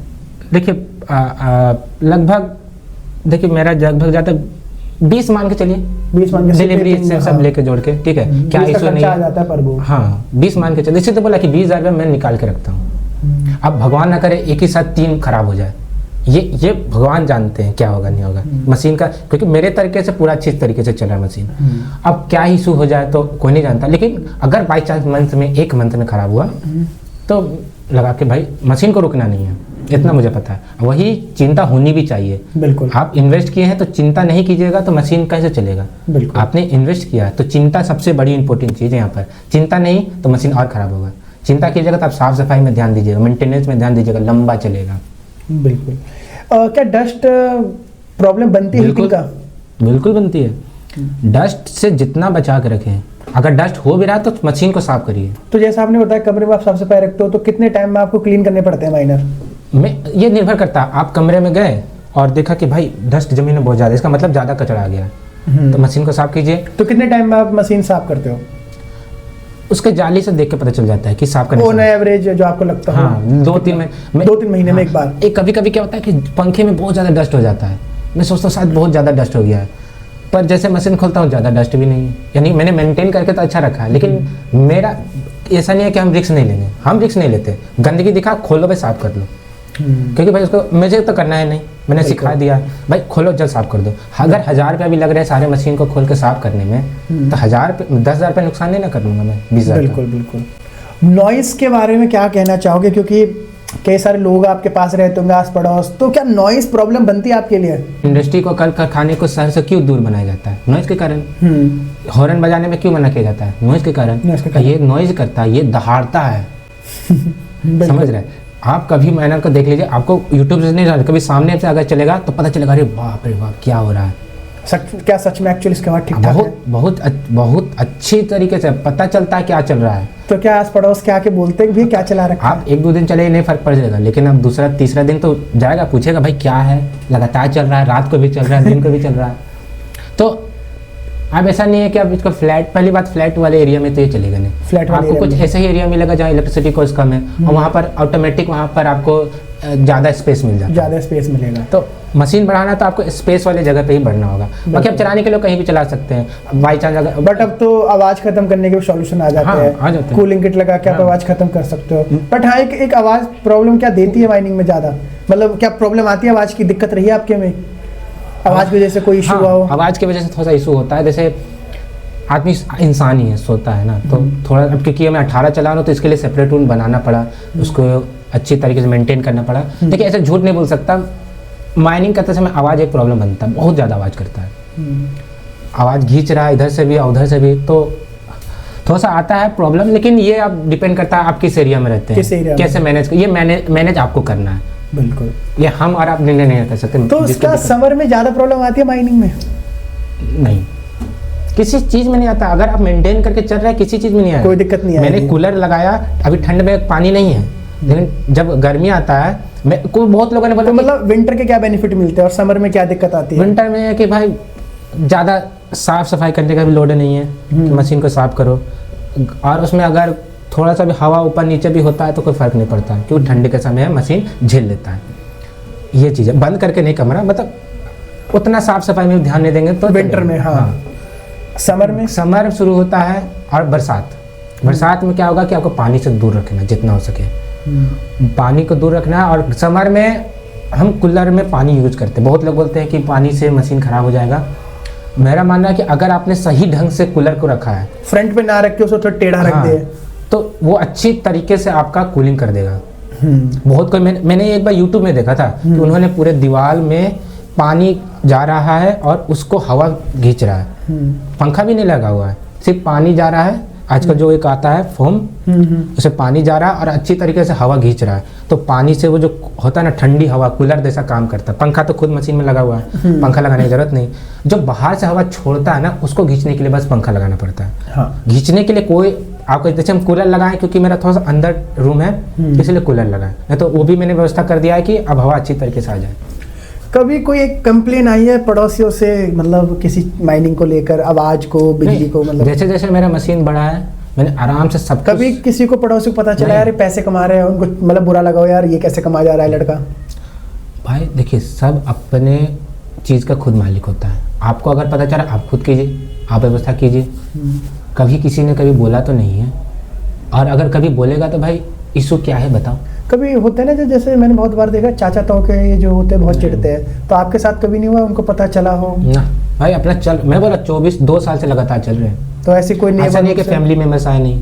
हाँ, एक बार 20 दिनों के लिए मशीन बंद था। किस वजह से बंद नहीं था? मतलब उसको बिल्कुल जैसे मन तैसे मैंने चलाया है अलग रूम में, ताकि मशीन चलता रहा, क्योंकि रिपेयरिंग करना था, बोला था 10 मशीन से प्लस करना था, तो मशीन के लिए स्पेशल रूम बनाया था मैंने। उसमें कॉस्ट लगा, बढ़ई का, लकड़ी का, ये चीज़ का पूरा फ्रेम बनाया मैंने। तो जब आपने माइनिंग स्टार्ट करी तो उस टाइम बिटकॉइन का क्या रेट था? बिटकॉइन का लगभग 65, 70, 75 के आसपास ही जा रहा था, उसीलिए तो मेरे बोला। तो लोएस्ट जो आपने कितना देखा है माइनिंग के टाइम पे बिटकॉइन का रेट? एक मशीन पे जो 12 दे सकता था, 8, 7,500 दिया था मुझे। और हाईएस्ट क्या देखा है आपने बिटकॉइन, मतलब बिटकॉइन का रेट आपने, या फिर रिटर्न क्या? मैंने 7 मशीन से 7 या 8 मशीन से 1,05,000 तक निकाले थे, और वो तो आप ही नहीं दिए थे, याद है? याद है। मतलब आज के हिसाब से जहाँ आप 2 लाख कह रहे हो वहाँ 3 हो जाएंगे, मतलब जब बिटकॉइन का रेट जब हाई था। हाँ, बिटकॉइन का अब ये नहीं लेना है कि अरे भाई 1 लाख होगा। बिटकॉइन का प्राइस भी डिपेंड करता है। आप अगर अच्छे माइनर हैं तो बिटकॉइन का प्राइस क्या है, कैसे ऊपर नीचे होगा। जैसे ट्रम्प क्या कर रहा है, तब भी माइनर का ऊपर नीचे होता है। तो आपको अच्छा ट्रेडर भी बनना पड़ता है, बिजनेस में आपको स्किल चाहिए। इसी से रिलेटेड अगला क्वेश्चन है, तो आप क्या करते हो, मंथली देखते हो अपना बिटकॉइन, या फिर होल्ड करते हो, या फिर एक समय देखते हो? देखिए, समय तो सब दिखता है, समय सब दिखता है। ऐसा नहीं है कि अगर पानी है तभी पानी, कुआं में पानी होगा तभी निकालेंगे, पानी नहीं तो क्या मिट्टी निकाल के खाएंगे? तो पानी तो होना चाहिए ना। तो ये भी चीज़, बिटकॉइन का भी चीज़ यही है, क्योंकि पता है कि ये क्या है, मनी है, वो उसका वैल्यू चेंज होता है। तो आप क्या मतलब देखते रहते हो रेगुलर या फिर होल्ड करते हो? ये चीज़ अगर आप नहीं देख रहे हैं तो कौन सा दुनिया में जी रहे हैं? आप क्यों माइनिंग कर रहे हैं? आप सिर्फ आए माइनिंग करने के लिए कि आप जितना हुआ निकाल दिए? भाई मशीन लगा है, आपके पास दिमाग होना चाहिए। माइनिंग कर रहे हैं तो कोई ट्रेडिंग का भी चीज़ पता होना चाहिए। ट्रेडिंग तो मतलब आप टाइम के अनुसार क्या मार्केट चला उस हिसाब से अपना अंदाजा हो जाता है कि कब ऊपर जाएगा कब नीचे जाएगा। अगर हम निकाल, ऐसा नहीं आप फ्री, आपका पास बहुत कम फीस में खर्च में बिजली मिल रहा है, आप मशीन चला रहे हैं तो आपको जो मिल रहा है निकाल ले रहे हैं, ऐसा नहीं होता है। अगर आप बिजनेस में घुसे हैं तो ऐसे घुसिए कि पूरी तरीके से घुस जाए। अच्छा, जैसे कोई माइनर कमा रहा है 10,000 रुपये, तो जब वो बिकता है तो 10 का ही बिकता है, कम जाता है ज़्यादा ऊपर जाता है, इसके लिए भी काफ़ी सारे लोग देखिए कभी ये चीज़ कभी कुछ प्लेटफॉर्म में ना प्लस माइनस होता है। किसी प्लेटफॉर्म में आपको 200 ज़्यादा, जैसे बिटकॉइन से आपने एक 10,000 वैल्यू का बिटकॉइन निकाल लिया, तो जब आप उसे कन्वर्ट कर रहे हो एक इंडियन करेंसी में, तो क्या मिलता है उसका, मतलब कितना? वैसे कभी कुछ ऐप में ना मुझे डिफरेंस देखने को मिला है। कुछ ऐप में मुद्रा एक्स में आपको डिफरेंट आपको वैल्यू शो करेगा, कॉइन DCX में दूसरा वैल्यू, बाइनेंस में अलग शो करेगा। तो पता नहीं कि डिफरेंस कैसे आ जाता है। आप फर्क अच्छा आता है, 1000 का 500 का फर्क आता है। कितने बड़े अमाउंट पे? जैसे मान लेते हैं एक 10,000 का ही है, हाँ। तो 500 का फर्क आएगा, किसी में 1000 का फर्क दिखा। पता नहीं बिटकॉइन का वैल्यू अलग अलग सब प्लेटफॉर्म से अलग शो करता है, हाँ। तो ये मुझे पता नहीं क्यों डिफरेंट होता है, क्योंकि मैं जब गूगल में सर्च मारता हूँ value of BTC in Indian rupees तो अलग वैल्यू शो कर रहा है। हम क्योंकि वही लेके मानते हैं, हाँ, मैं वही लेता हूँ, गूगल वाला। अब प्लेटफॉर्म का वैल्यू बाद में जब देखते हैं ऊपर नीचे हो रहा है, तब जाके देखता हूँ मेरा वैल्यू कितना हो रहा है। तो ये फर्क होता है, लेकिन उतना फर्क नहीं होता है कि आपको 10,000 का 2-3 हज़ार का फर्क होगा। 500 से लेकर 1000 रुपये का फर्क नजर आएगा।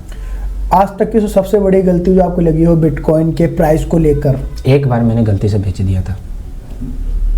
कितना फर्क आ गया उसकी वजह से, जो आपको लगा कि यार ये तो बहुत बड़ी गलती हो गई? 2 गलती हुई। एक बार मैंने पहले बेच दिया, और जब मैंने देखा सुबह उठ के तो भाई साहब बहुत बढ़ गया। मतलब समझिए कि 5-6 हज़ार का नुकसान हो गया। अब भी रात भर में 5,000 का फर्क आ गया। जैसे मैं बेचने के बाद देखता नहीं क्या हो रहा है, भाई खत्म करो, बेच दिया, जैसे निकाल दिया, क्योंकि अधिकतर मेरा काम भाई ही देखता है ये चीज़, तो उसने कर दिया। अब चूंकि मेरे ही निर्णय पे होता है कि हाँ भाई कर दो, तो इसमें अफसोस हुआ। और दूसरा यह था कि मैंने समय से पहले बाद में बेचा। अब लालच इंसान, अब दोनों करो इंसान तो दोनों ही। अब हाईएस्ट रेट में था, मुझे लगा इतना में बेच दिया, अब इससे ज़्यादा तो नहीं जाएगा। सुबह उठ के देख रहा हूँ भाई, क्योंकि बिटकॉइन का प्राइस बहुत, मैं पता 2000 का भी अगर फर्क आएगा ना, 82 से 84 होता है, तो बिटकॉइन का जो आपका वैल्यू का प्राइस देखिएगा इंडियन रुपए में बहुत ज़्यादा बढ़ जाएगा, बहुत फर्क पड़ जाएगा। ऐसा नहीं है कि 2-3 हज़ार का फर्क है, अच्छा खासा फर्क आ जाता है। तो ये चीज अब तो एक बार आपने सस्ते में बेच दिया, एक बार आपने महंगे पे मौका मिला बट बेका नहीं। कभी कभी ऐसा होगा, लेकिन आप एवरेज मान के चलिए आपका कुछ ठीक ही जाएगा अगर आप अच्छा से ट्रेडिंग करते हैं तो। और ये चीज़ है रखना है दिमाग में कि चलो भाई ठीक है, अगर आप बिजनेस के दाम लगा रहे हैं तो ठीक है, आप इसको लेके उड़ा देते हैं, कुछ खर्च पानी कर देते हैं, चलो घूम के आ जाते हैं, तब अफसोस तो होगा भाई मेरा पैसा लगा फिर से वापस आ जाता है। बिगेस्ट रिस्क इन माइनिंग क्या कहना चाहोगे आप? बिगेस्ट रिस्क ये है कि अगर आप कोई चीज़ को कर रहे हैं और अगर से सही ढंग से ध्यान नहीं देंगे तो होगा। जैसे अगर मैंने रिस्क लिया है तो मैं मेंटेन करता हूँ, यही मेरा रिस्क है। अगर मेंटेन नहीं करूँ, छोड़ दो किसी के भरोसे, तो ये होगा। आप मशीन लगाएं, आपको सब कुछ ध्यान देना है, अच्छी तरीके से चले। बिटकॉइन ऐसा वैल्यू है जो ख़त्म तो नहीं हो रहा, ऐसा नहीं है कि अब खत्म हो जाएगा, ये डर तो होना नहीं चाहिए।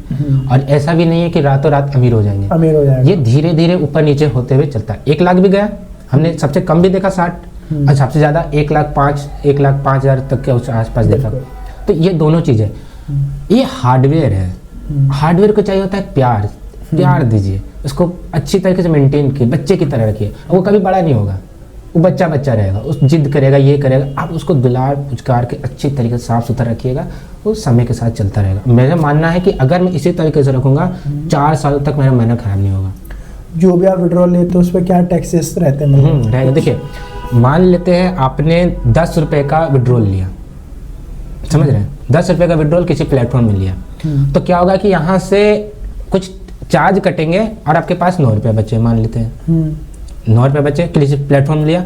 अब उस प्लेटफॉर्म से आप उस बिटकॉइन को, या तो आप एक क्या करेंसी आती है USDT हाँ USDT आती है, डायरेक्ट रुपीज में बेच सकते हैं। 2 ऑप्शन रहते हैं, क्योंकि कुछ कंपनीज क्या करती है डायरेक्ट सेल कर देती है, उतना बीच का नहीं लफड़ाती है। तो दोनों ऑप्शन है, USDT में चेंज कीजिए या तो डायरेक्ट। हम इसको सिंपल टर्म बताते हैं, अगर आपने 9 रुपये बचे, 10 का 1 रुपया कट गया चार्ज, वो बिटकॉइन का पहलू पे प्राइस पे डिपेंड करता है कि नाइसेस या कोई पुल कितना काटेगी। उसके बाद अब कोई कैप नहीं काटेगा बात का बात है, लेकिन नाइसेस लेती है, नाइसेस से किसी प्लेटफॉर्म में ट्रांसफर किया, 9 रुपये बचे, आप इंतजार किए 9 रुपया का 13 रुपया हो जाए या 9 रुपया का 7 रुपया हो जाए, वो आप पे निर्भर करता है। सरकार टैक्स लेगी जो 9 रुपया से जो प्रॉफिट कमाए, जैसे 9 रुपया से आपने 13 रुपया कर दिया, कितना का प्रॉफिट हुआ? 9 रुपये से 13 रुपये, ऑलमोस्ट 4 रुपये बढ़ गए। तो 4 तो प्रॉफिट पे लेगी टैक्स, 4 रुपये का 30% सरकार लेगी बस। और उससे तो बहुत से लोग पूछते हैं कि उसमें भी कुछ टैक्स काटा जाता है बेचने पे, वो बाद में टैक्स देने के बाद वापस भी हो जाता है। हाँ TDS जो वापस कर सकते हैं। बहुत से लोग कहते हैं कि टैक्स से हम क्या बाईपास कर सकते हैं, आपका क्या कहना है इस चीज़ को लेकर? देखिए ये टैक्स का सिस्टम इतना ही आसान होता तो सब इकोनॉमिस्ट या सीए नहीं बन जाते हैं। बिल्कुल। आप हो, मैं हूँ, बैंक में जाते हैं, दौड़ते हैं, भागते हैं, तब पता चलता है। मुझे भी उतना जानकारी नहीं है टैक्स का सिस्टम क्या है। आप इनकम करते जाएंगे तब आपको धीरे धीरे पता चलता जाएगा। बिल्कुल। करोड़पति के पास इतने सारे मैनेजर सीए क्यों बैठे रहते हैं? क्योंकि इसमें इन्वेस्ट क्यों करती है बड़े बड़े लोग?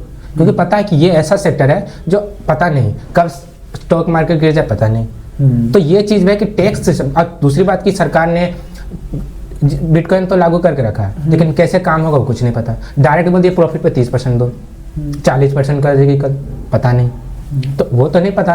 तो आपको ये चीज़, अगर आप अभी छोटे मोटे इनकम कर रहे हैं 1-2 माइनर से, हाँ कर रहे हैं, 60,000 70,000 जा रहा है तो कोई ज़्यादा इशू नहीं है मुझे लगता है। लेकिन फिर भी आप एक बार अपने सीए से, क्योंकि ये सोर्स आप किसी चीज़ से कमा नहीं रहे हैं, ये ऐसा है कि अनऑर्गेनाइज है। अनऑर्गेनाइज तरीका है। तो हम कोई जानकार है नहीं ना, हमारे पास कोई सर्टिफिकेट है, हम दोनों के पास तो कोई सर्टिफिकेट नहीं है, हम तो बेचते हैं और करते हैं। तो ये चीज़ इशू पे आप एक बार कंसल्ट कर लीजिए किसी भी जो भी इकोनॉमिक के जानकार हैं जिनके पास सर्टिफिकेट हो, जो बता सके कि ये इस पर क्या होगा। मेरे हिसाब से इतना ही पता है कि 30% प्रॉफिट पे देना पड़ता है, और जितना आप अभी नहीं दे रहे तो भविष्य में मान लीजिए सरकार नोटिस भेज दे या क्या कर दे, ये इशू हो सकता है। तो ये जटिल मामला है, ये आप जाके एक बार सीए से कर ले, हमारा काम तो है नहीं ये चीज़। एक्सपेंशन प्लान आपका क्या है? जैसे क्या आप और माइनर और ऐड करोगे? बिल्कुल, मेरा बस चले तो मैं 1000 कर दूं, मैं पर डे 1 बिटकॉइन BTC कर लूँ, जो आपकी इच्छा है। जैसे पहले था कि 7000 करूँ, $100 था पर डे। हाँ, मतलब 9000 के आसपास डेली पर $100 था पर डे। अब है कि 1 BTC पर डे कर दूँ। तो आसान है नहीं, ज़्यादा बोल दिया, लेकिन उस इच्छा है आपकी। 1 माइनर से 18 माइनर का जो सफ़र भी है, ये भी तो आसान नहीं है, 2 साल लगे। बिल्कुल। तो ये चीज़ भी है, और सब कुछ आसानी से तो नहीं मिलती, लेकिन आप है तो हमको कोई बिल्कुल चिंता नहीं है कि मशीन ख़राब होगा। बस मशीन ख़राब हो, आप रहिए, एक कॉल पे मदद कर दीजिए। मेरा 18 क्या 30 40 50 होने में देरी कहाँ लगेगा। अच्छा, कभी कभार क्या होता है, जैसे आप सिचुएशन समझो, बताना कि लोगों को कैसे करना चाहिए। किसी ने माइनर लिया, किसी कारणवश बिजली जो सस्ती थी वो इंतजाम ख़त्म हो गया, या फिर माइनर में ऐसी फॉल्ट आ गया कि माइनर सही नहीं करवा सकता, आवाज की ऐसी दिक्कत आ गई, तो कभी उसको एग्जिट करना हो माइनिंग से, बहुत आसान है, तो कैसे कर सकता है? देखिए लॉस तो होगा ही, बिल्कुल। देखिए बट क्या किस तरीके से करें? हम लोग शुरुआत में ही बात किए थे, इस इंडस्ट्री में पैर रखो तो बिजली की व्यवस्था के साथ, और निकल रहे हो तो बिजली के इश्यू के कारण ही निकलोगे। बिल्कुल। आवाज के कारण कोई नहीं निकलेगा। हाँ, उसका सॉल्यूशन है। अगर मशीन खराब हो रहा है उससे भी कोई नहीं निकलेगा, रिपेयर करा सकता है। हाँ। दिक्कत होता है जब बिजली है। बिजली, और ऐसा हुआ है। आप बताइए एक इंसान जिंदा क्यों है? एनर्जी छीन लो, जिंदा है क्या है? तो भाई जाओ, तो हम पूरी तरीके से जानकारी ले लो, भाई बिजली है तो जाए। ये नहीं कि 2 mm का तार में ही बिजली आ रहा है उसी में चला लेंगे। घर का भी बिजली जाएगा और माइनर भी नहीं चलेगा। अब इन्वेस्ट करके माइनर आता है, पूरा एक साथ में ताम झाम लेके आ जाता है, उसकी व्यवस्था लेके आता है, और उस व्यवस्था को मेंटेन तो करना होगा ना सर। बिल्कुल। तो अगर कभी निकलना हो तो मेरा लॉस तो होगा ही, और इस चीज़ के लिए पहले ही सब कुछ गाइडेंस और नॉलेज ले लीजिए। लॉस के बिना कोई धंधा किया नहीं जाता सर। मिनिमम कैपिटल कितना चाहिए एक माइनर आज के टाइम पर चलाने के लिए, जो आप कहोगे कि यार ये माइनर सबसे बेस्ट कमाई दे देगा? 1 लाख, शुरुआत 1 लाख। बहुत सेकेंड हैंड कोशिश कर सकते हैं, ट्राई करने के लिए कर सकते हैं। अगर सेकेंड हैंड में भी करें तो आपका 60-70 हज़ार सेकेंड हैंड में, और नए में 1 लाख। 1 लाख देखिए 90-80 आपका पड़ जाएगा माइनर पे, और बाकी तार का कॉस्ट है, ये सब चीज़ MCB है, वोल्टेज वेक्टर लगाना हो। एक क्वेश्चन है जो ट्रेडर लोग हमारे पास आते हैं, पूछते हैं, माइनिंग बेटर देन ट्रेडिंग, क्या माइनिंग ट्रेडिंग से ऊपर है? दोनों का अलग अलग रूप है। देखिए आप ट्रेडिंग करते, देखिए ट्रेडर क्या होता है, वो पैसा लगाए, वो कुछ होल्ड करे, बेच दिए। माइनिंग का काम बिल्कुल अलग है, वो अलग ही दुनिया में जी रहा है, वो एक लंबा प्रोसीजर है। आप बोलेगा कि दोनों में से ये प्रॉफिट है ये प्रॉफिट, नहीं, दोनों अलग प्रोसेस है। वो पैसा को रखता है, होल्ड में रखता है, फिर बेचता। आप भी कर सकते हैं, माइनिंग करने वाला भी कर सकता है, तो दोनों प्रोसेस है। वो माइनिंग कर रहा है कि वो बिटकॉइन काम करके देता है, मशीन तो वो बदले में बिटकॉइन दे रहा है, प्रॉफिट दे रहा है, तो वो प्रॉफिट मेरे पास आता है। वो अलग चीज़ होगी ना, वो ट्रेडिंग कहाँ हुआ, वो तो माइनिंग काम करने के बदले में मुझे प्रॉफिट कुछ मिल रहा है। और यहाँ पर हम दिमाग लगाकर, अब इसमें दिमाग चाहिए होता है ट्रेडर्स के पास, वो कुछ दिन होल्ड करता है, दिन में होल्ड करता है।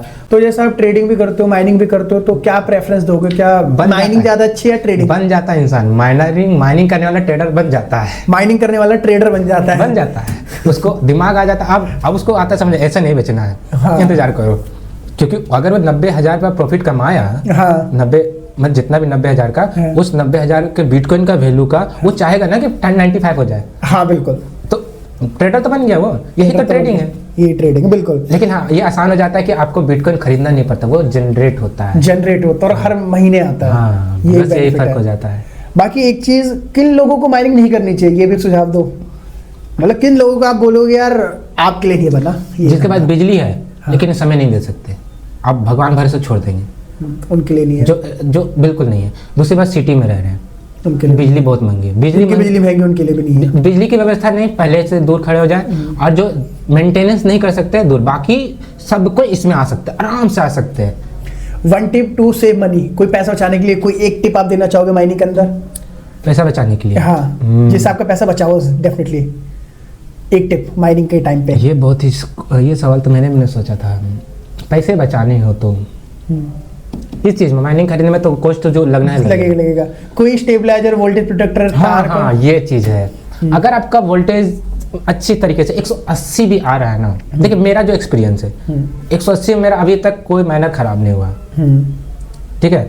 180 भी आ रहा है तो आपका वोल्टेज प्रोटेक्टर लगा के चला सकते, कोई स्टेबलाइजर की जरूरत नहीं है, कोई दिक्कत नहीं। ये मेरा ओपिनियन है, बाय एक्सपीरियंस, मैं अपने एक्सपीरियंस कर रहे हैं। 180 में भी चल जाता है, 2 साल से चल रहा है। अब कल खराब हो जाए कोई नहीं जानता, क्योंकि बहुत कुछ मैं बात कर लेता हूँ, पता चलता है कल हो जाता है वही काम। तो मतलब अगर थोड़ा सा कॉस्ट कटिंग करना हो तो स्टेबलाइजर छोड़ के वोल्टेज प्रोटेक्टर लगाया जा सकता है। हाँ, वोल्टेज स्टेबलाइजर लगाने से एक इशू ये होता है ना कि एक तो वोल्टेज में थोड़ा सा मेंटेन तो करता है, लेकिन तार में जितना और मशीन चल सकता है ना, वो थोड़ा सा कम हो जाता है, कट कर देता है थोड़ा सा। एक सवाल और, बिटकॉइन माइनिंग में अगर आपको प्रॉफिट बढ़ाना हो, कोई एक टिप आप जो देना चाहोगे जिसकी वजह से प्रॉफिट बढ़ा हो आपको? ये चीज़ इसलिए तो मैंने बोला, आप एक काम कीजिए, आप जो बिटकॉइन कमा रहे हैं उसको साइड की तरह रखिए। साइड मतलब आपका मेन सोर्स ना हो, तो अब जो बिटकॉइन से जो भी इनकम इंक्रीज करेंगे वो आप बिटकॉइन में ही लगाएंगे और मशीन खरीदेंगे। ये आपका मशीन इंक्रीज करते जाएगा। एक तब ट्रेडिंग भी सीख जाएंगे, आप 90 का 95 1 लाख भी कर देंगे, मतलब अच्छे रेट में बेचो बिटकॉइन को, और उसमें करना सीख जाएंगे। अब जो इनकम से आप जनरेट करेंगे उसको फालतू जगह नहीं लगाएंगे, क्योंकि आपका मेन सोर्स है नहीं, आप घर नहीं चला रहे इससे, आप इसे क्या करें, बिजनेस करें, रीइन्वेस्ट। अब आपके पास एक मशीन से 2 मशीन आ गया, अब एक मशीन फिर 3 मशीन देगा, 1 लाख फिर बच रहा आपका। बाकी जो पैसा बचेगा आप अलग जगह पे लगाइए, जैसे शॉप हो गया। ये आपको देखिए, अगर आपको बड़ा आदमी बनना है, आपको नहीं रहना गरीबी में, तो आप एक ही चीज कर सकते हैं, कम जगह खर्च करो, बेकार जगह कम खर्च करो, जहां इंक्रीज हो सकता है वहीं पैसा लगाओ, वहां इंक्रीज करो। एक और अगर मैं थोड़े रैपिड क्वेश्चन आपसे पूछूं जो आप इजीली कह सको, यस या नो वाले, क्या माइनिंग इजी है, हार्ड है, क्या लगता है आपको? सबसे इजी है, सबसे इजी है, सबसे इजी है, कोई बिजनेस सबसे इजी है। प्रॉफिट गारंटी है, रिस्की है? प्रॉफिट गारंटी है, रिस्की, क्योंकि आप माइनिंग कर रहे हो, 18 महीने चला रहे हो। गारंटी तो नहीं है, लेकिन आप मैनेज कर सकते हैं, मैनेजेबल है। तो क्या रिस्की है, क्या है, क्या कैसे? रिस्की तो नहीं है, मैनेजेबल है, मैनेजेबल है। हाँ, कितना समय। इंडिया गुड या बैड फॉर माइनिंग, इंडिया के हालात को देख के? अगर लगभग ठीक ही ठाक है, ठीक ही ठाक, उतना खराब भी नहीं है, उतना खराब भी नहीं, उतना अच्छा भी नहीं है, तो सब यूज करते हैं आजकल। तो अभी आप यूज कर रहे हो S90K Pro 120 सबसे ज्यादा, ऑलमोस्ट मेरे ख्याल से 10 या 12 वही होंगे। तो सबसे बेस्ट माइनर जैसा आपको ये लगा, आपने खरीदा, तो क्या ऑडियंस क्या बोलोगे अभी के टाइम पे यही बेस्ट रहेगा 2026 के हिसाब से? सबसे इम्पोर्टेंट माइनिंग से भी सबसे ज़्यादा इम्पोर्टेंट जानते हैं क्या है? क्या? कि रिपेयरिंग हो रहा है कि नहीं, अब उसके कंपोनेंट है कि नहीं। है नहीं है। आप ऐसे माइनर खरीद लिया जिसका कंपोनेंट है ही नहीं, आप उसको लेकर दौड़ रहे इधर से उधर, आपके पास भी नहीं है, आपने मंगवा लिया आपसे, नहीं मुझे यही चाहिए, ले लिया। अब ऐसा माइनर ले लिया बिटकॉइन के अलावा, हाँ बिटकॉइन से बाहर, भाई ये तो अनलॉजिकल चीज़ है ना। वो रिस्क टेकिंग एबिलिटी है तो आप लीजिए, चलाइए, फिर खत्म कर दीजिए। नहीं है तो आप ऐसे माइनर मत लीजिए, छोटे माइनर लीजिए, कॉम्पैक्ट हो, एक ही जगह पर रखे, उतना ही इनकम प्राइस में 2 माइनर आ जाएंगे, उतना ही इनकम जनरेट, उससे ज़्यादा ही जनरेट होगा। एक खराब होगा तो एक चलेगा, ये चीज़ें ध्यान रखने वाली चीज़ है। तो वैसे मार्केट में वैसे माल हर समय चेंज होगा। अभी मैं जो बोल रहा हूँ 120 है, अगला टाइम आएगा 140 आ जाए, 150 आ जाए, कौन जानता है। तो उस समय का जो वैल्यू है उस पर ज़्यादा होगा, उसका कंपोनेंट बन जाना चाहिए। हैजर्ड अभी क्या है, मैं फोन करता हूँ वेस्टवेड आ जाता है, कोई दिक्कत तो मतलब वो मॉडल लेना चाहिए जो अच्छा रिटर्न दे, प्लस उसका कभी भी रिपेयर हो जाए, हाँ, कभी भी सॉल्यूशन हो जाए। आप सर्विस हो तभी आगे बढ़ो। हाँ। ऐसे गाड़ी मतलब जो सर्विस नहीं हो, डिफेंडर लेके घूम रहे एरिया में, कहीं पर उसका रिपेयरिंग नहीं होता, तब उसको फिर टो करने वाला लेके जाएगा बनाने। अच्छा, एक चीज़ और रहते हैं, जैसे बिटकॉइन के माइनिंग होते हैं, लाइट कॉइन, डॉज कॉइन, ये भी आते हैं, तो उनमें क्या दिक्कत रहती है? आपको क्या दिक्कत लगी? क्योंकि मन तो आया होगा आपका भी। देखिए प्रॉफिट बहुत ज़्यादा दिखाता है। जैसे डॉज कॉइन एक कह सकते हैं थोड़ा थोड़ा, हाँ ठीक है, बिटकॉइन के आसपास ही रहता है। हाँ। जैसे होता है बुजुर्ग जो दर्जा है ना बिटकॉइन का, वो कोई नहीं चल। बाकी माइनर आए कितने चल गए, ये बात है। कितने miner, Litecoin, Dogecoin, lithium. मेरे समय में एक कैस्पा, हाँ मेरे समय में मुझे जब आया तो मुझे भी लालच बना, अरे उतने ही में इतना ज़्यादा इनकम दे रहा है, मुझे भी लालच आया। फिर कैस्पा के माइनर खरीदने के लिए, हाँ अरे मैं भी खरीद लेता हूँ, उससे अच्छा एक माइनर खरीद लेता हूँ। फिर मैंने सोचा कि नहीं अभी लालच नहीं। फिर कुछ बहुत सारे वीडियोस देखे, देखने वाले नहीं, बिटकॉइन दादा है सबका, बिल्कुल, अब दादा रहेगा। जितना जितना स्टेबल है, समझ रहे, गंगा नदी की तरह। कुछ नदियाँ क्या होती है, बरसात नहीं है तो सूख जाती है, बिल्कुल, फिर बरसात होगी तो कोई इन्वेस्ट करेगा तभी उनका है। ये स्टेबल है क्योंकि सरकार इसमें, क्योंकि सरकार इन्वॉल्व है, डोनाल्ड ट्रम्प इन्वॉल्व है ना, बहुत सारी सरकार इसको इन्वॉल्व करके रखी हुई है ना, तो कभी डूबेगा ही नहीं। जब सरकारें घुस जाती है ना, जिस बिजनेस में, कभी नहीं डूबेगी, उसका अस्तित्व कभी नहीं जाएगा। ये हाल होता है। एक वर्ड जो आपको 2 साल में समझ में आया हो, बिटकॉइन माइनिंग, आप क्या कहना चाहोगे एक वर्ड में? बिटकॉइन माइनिंग आपको ना ऊपर उठाने में बहुत मदद करेगा। अब जिस हालात में है, अगर आप सही जगह पर इनकम लगा रहे हैं, अगर बिटकॉइन में लगा रहे हैं, तो आपको ऐसा ऊपर उठाने में मदद करेगा ना कि आप सोचेंगे भी नहीं। अगर आप सही तरीके से चला रहे हैं, सही मेंटेन कर रहे हैं, और आपको एक हौसला देता है। अगर मेरे घर में कोई ये हो गया वो हो गया, तो ये मशीन जो है चल रही है, जिसको मेंटेन कर रहा हूँ, कभी ना कभी मेरा मदद करेगा, ये बिना रुके चलेगा। मशीनें खराबे होंगी लेकिन एक सहायता मिल जाता है आपको रिस्क टेकिंग का, कि अगर हम कुछ बिजनेस करते हैं, कुछ लॉस भी होता है, तो यहाँ से हमको इनकम आ जाएगा। तो अब जैसे आप हर महीने आपको माइनिंग से 2 लाख के आसपास मिलते हैं, तो क्या आपको थोड़ा सा अच्छा फील होता है? क्योंकि आपकी जिस एज में, मतलब पढ़े लिखे 15, 20, 25 साल ही कमा रहे होंगे, आपके दोस्त भी होंगे कई सारे, और आप 2 लाख रुपए ज़्यादा कुछ टाइम ना देकर। मैंने ये बात किसी को बताया नहीं, मैं चुपचाप अपना काम करता हूँ। अभी मेरा, कभी पेरेंट्स ने बोला हो कि यार हमें अच्छा लगता है, तो अच्छी जगह जा रहा है, अच्छा कमा रहा है? उन्होंने कहा है कि भाई ये इनकम आ रहा है तो ठीक है, लेकिन अपना पढ़ाई में भी ध्यान दो। आज सबसे दुनिया में ये इनकम ठीक है आ रहा है, लेकिन अपने, अगर जिस बिजनेस में फैमिली बिजनेस है, या कोई पहले से बिजनेस है, या एक्स्ट्रा बिजनेस करना चाहते हैं, उसमें ज़रूर जाइए। पढ़ाई करें तो उसको कभी छोड़िए नहीं, इसको लेके कि अरे बिटकॉइन से पैसा कमा रहे तो अब यही मेरा सब कुछ है। आपको ये मदद कर रहा है, हेल्पिंग हैंड हो जाता है, तीसरा हाथ हो जाता है, जो आपको 2 हाथों से पीछे नहीं दिखता क्या हो रहा है इनकम। वो दिन रात चल रहा है, आप उसको चला नहीं रहे हो, चल रहा है। आपके पास जब 2 हाथ फ्री हो जाते हैं ना, तब आप कुछ एक्स्ट्रा करते हैं, वो तीसरा हाथ आपको मदद कर रहा है, सहायता दे रहा है, समझ में आ रहा है।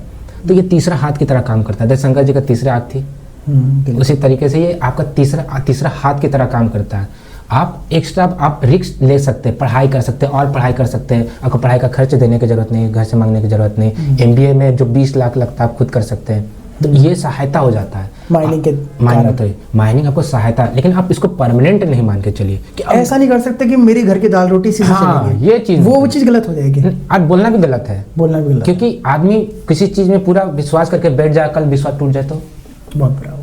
बुरा तो होगा ना, क्योंकि जैसे देखिए सहारा इंडिया, लोग पैसा लगा दिए, डूब गया। हम 10-15 सालों से पैसा नहीं मिल रहा हम लोगों को। तो ऐसी चीज में आंख मूंद के नहीं जाना है। हम सोर्स लेंगे, सोर्स का उपयोग करेंगे, अच्छे तरीके से करेंगे और अपने आप को इंक्रीज करेंगे, ना कि थोड़ा पैसा लगा के अब कुछ किए नहीं, बस बिटकॉइन के भर से बैठे, सुबह उठ रहे, जा रहे, घूम रहे, फिर रहे, बिटकॉइन का पैसा लगा रहे। फिर आपका कभी अगर कुछ प्रॉब्लम होगा तब तो आपको बिटकॉइन सहायता देगा। उसके रहते जब तक ये है, बहुत तेजी के साथ काम कीजिए अपने भविष्य के लिए और आप आगे बढ़िए, यही फायदेमंद चीज़ है। बाकी बिटकॉइन बहुत अच्छा करेंसी है, इसको होल्ड करके रखिए, जैसे करके रखिए, ये आपको बहुत आगे लेके जाएगा। बिटकॉइन इज आज का दौर का सबसे कीमती सोना की तरह है। बिल्कुल, वो कहते हैं ना, people can love me, people can hate me, but they can not ignore me. Yes, KGF का डायलॉग है। बिल्कुल। तो पॉडकास्ट को ही ख़त्म करते हैं, ऑलमोस्ट काफ़ी लंबा रहा है। इसमें मैं थैंक यू बोलना चाहूँगा, आपने जो बिल्कुल ग्राउंड रियलिटी है वही आपने बताई है, कोई घुमा फिरा के नहीं बताया। कोई अगर माइनर लेना चाहे तो बिल्कुल हमसे कांटेक्ट कर सकता है, ऊपर नंबर फ्लैश हो होंगे, आप हमसे ले सकते हो, कैश ऑन डिलीवरी मिल जाती है। कोई जानकारी चाहिए, सुझाव चाहिए तो उसके लिए कॉल कर सकते हो। काफ़ी सारी वीडियो हमने बनाई है, तो हमारे चैनल पे चेकआउट कर सकते हो, काफ़ी सारी वीडियो मिल जाएगी माइनिंग से रिलेटेड। बाकी इस वीडियो को यहीं ख़त्म करते हैं। थैंक यू भैया आपका यहाँ आने के लिए, धन्यवाद जी।